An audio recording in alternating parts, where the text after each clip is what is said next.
Travis was lying for sure about Yeah, that. his big head ass is lying, but For sure, he was lying. I think they had a conversation for sure, but I don't think that she apologized. I felt very much conviction from that post. The only reason why I'm giving her a little grace, y'all, is because her daughter like disappeared. But I definitely feel like she could have did more for sure.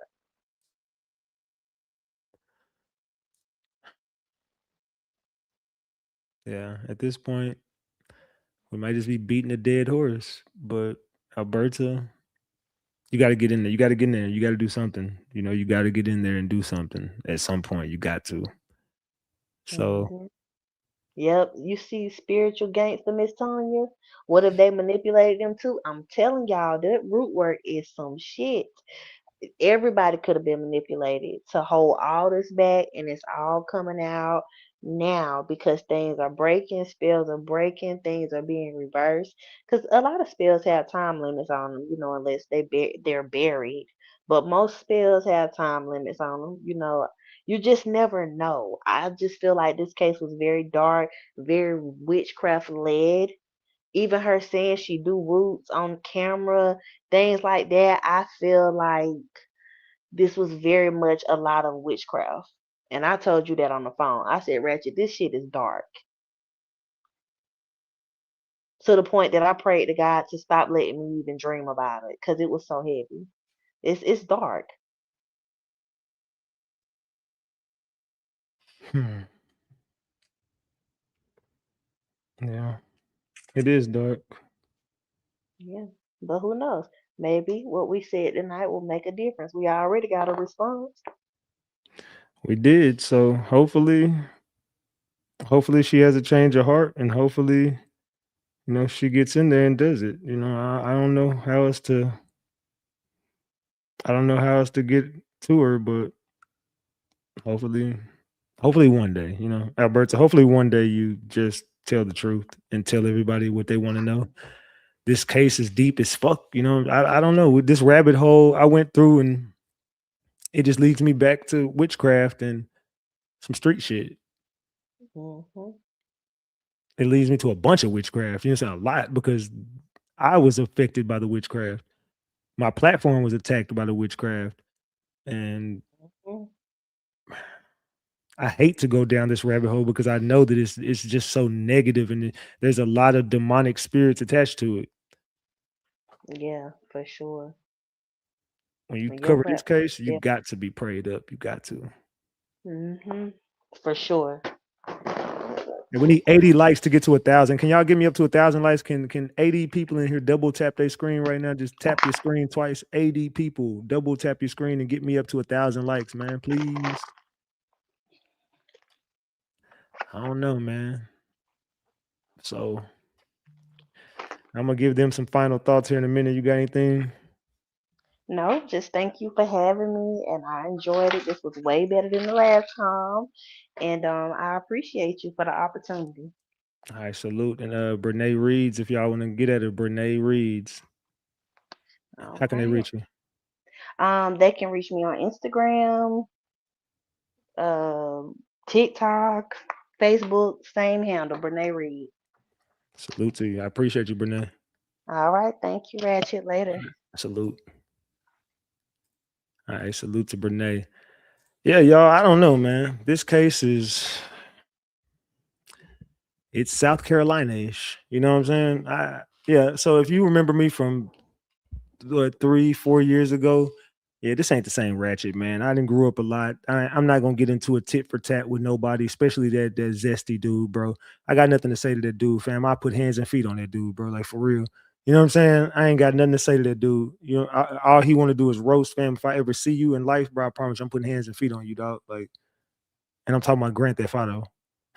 I'm talking about Grand Theft Auto. You know what I'm saying? Trying to play a little Grand Theft Auto. That's it. I'm talking about some GTA role play. That's all I'm talking about. Some Grand Theft Auto role playing. But if I ever see you in life, my nigga, hands and feet. I'm telling you, hands and feet. I'm gonna take you down through there, my nigga. But as far as Alberta, hey, I just think it's about that time. You gotta go ahead and tell the people what they want to hear. and hopefully you go live and expose it. I don't think you'll talk to me, and that's perfectly fine with me. But at least address the people.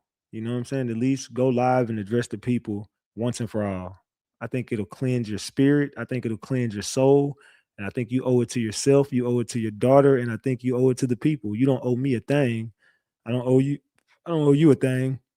But like I said, I did apologize to you for the things that I said in the past. And I mean, I'm just moving forward with my life and just growing up, which I should have been growing up then, but I was childish and immature and, just coming into my fame, but it ain't the same no more. So if I want to continue being blessed by God, I got to change my ways.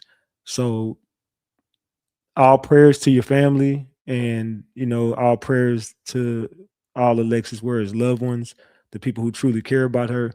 And I pray for her kids, and I hope that, her daughter finds some closure in her life one day. I feel really bad for the kids, and I don't know how they're gonna grow up or how this is gonna affect them. But one day they might see this video or see some of my videos, and some of the things I said were very tasteless. And I apologize to the kids if they ever see that shit. You know what I'm saying? So, with that being said, yeah, I mean, I just hope y'all just do the right thing one day and just tell the people the truth, because I've always told the truth, and I didn't lie. That's the fucked up part, that you made me out to be a liar when I didn't lie about anything that I said. So Alberta, give it to God, just like I did. So hopefully you find it in your heart to do the right thing for your daughter. And yeah, this your boy Big Ratchet. That's Ratchet Gang. This is Ratchet TV. We report, you decide. I'm gone.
You chose him over me.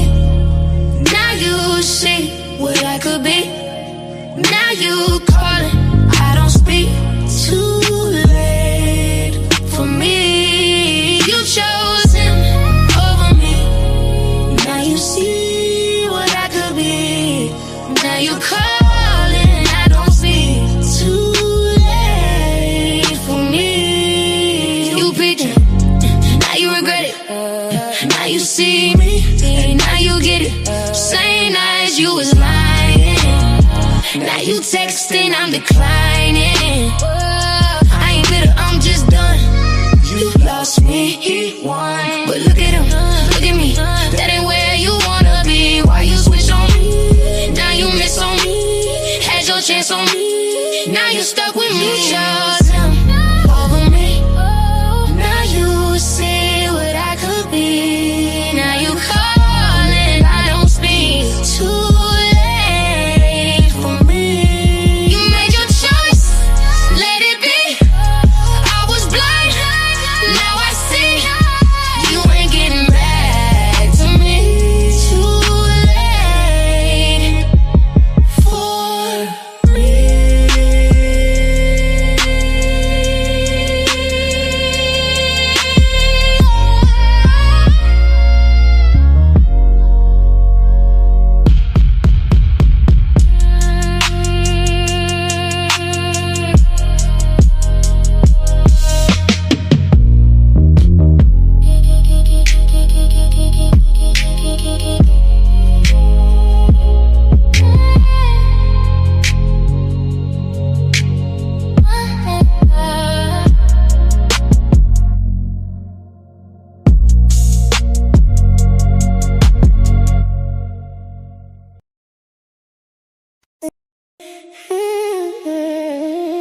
I know I did you.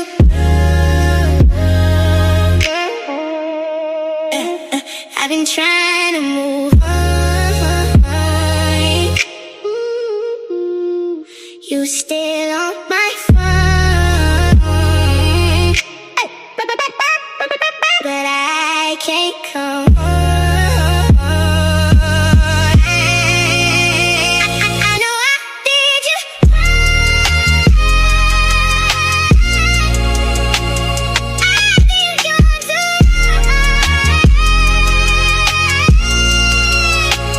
Now you moving on. Now I'm all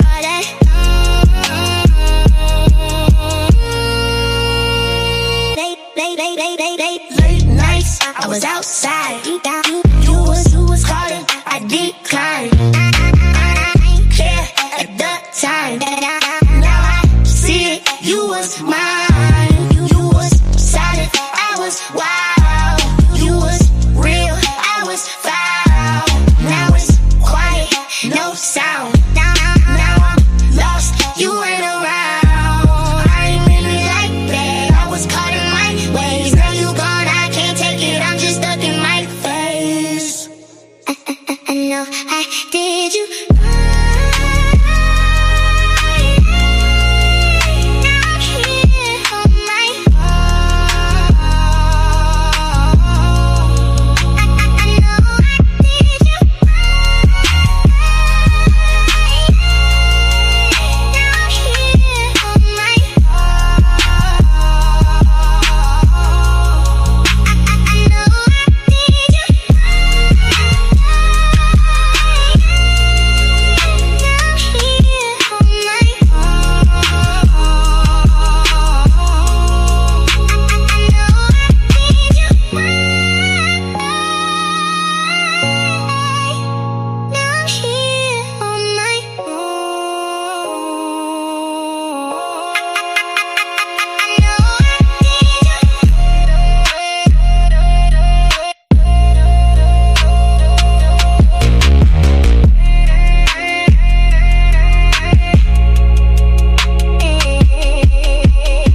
going back. You would lie, I would let it slide.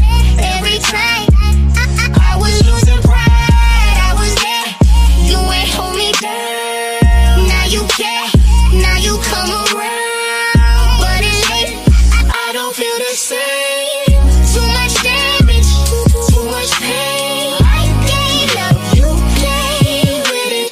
I stay real, you changed on me. Now I'm done, I can't take it. There's no us, ain't no saving it.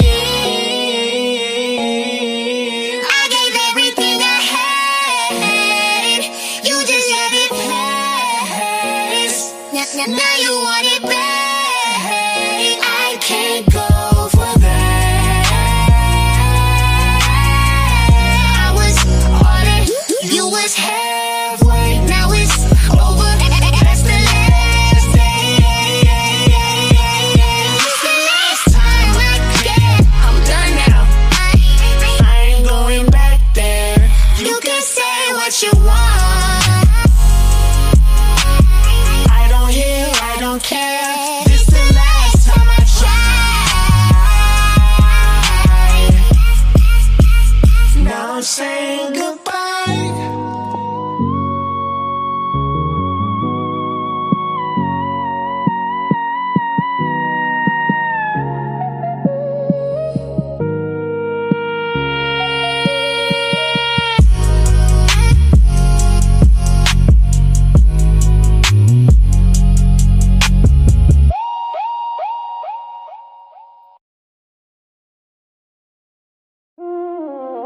I gave you all my time.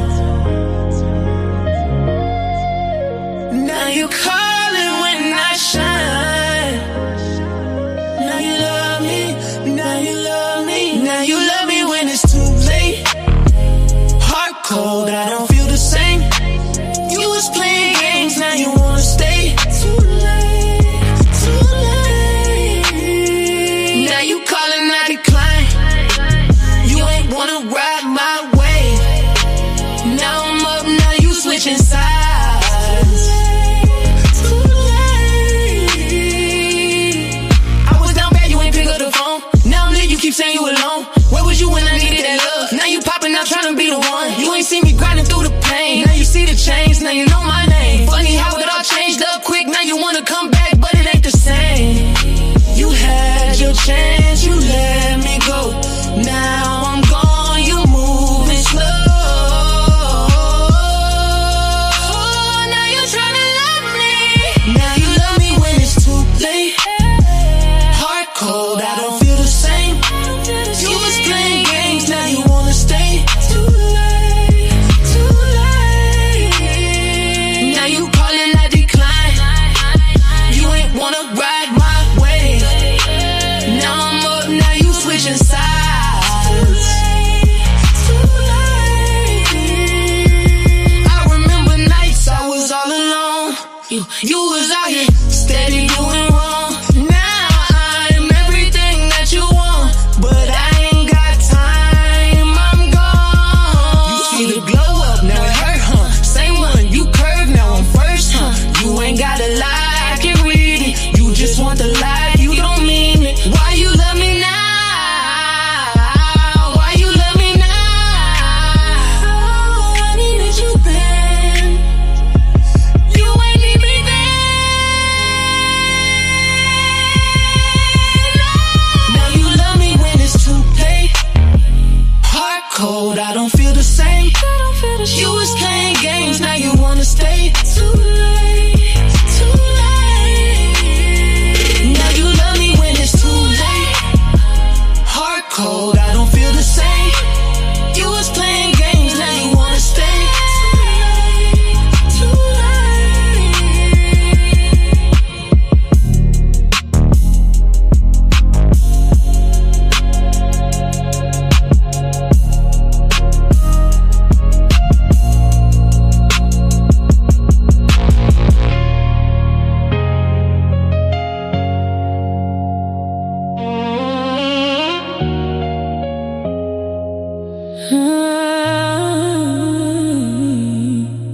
Stole that shit.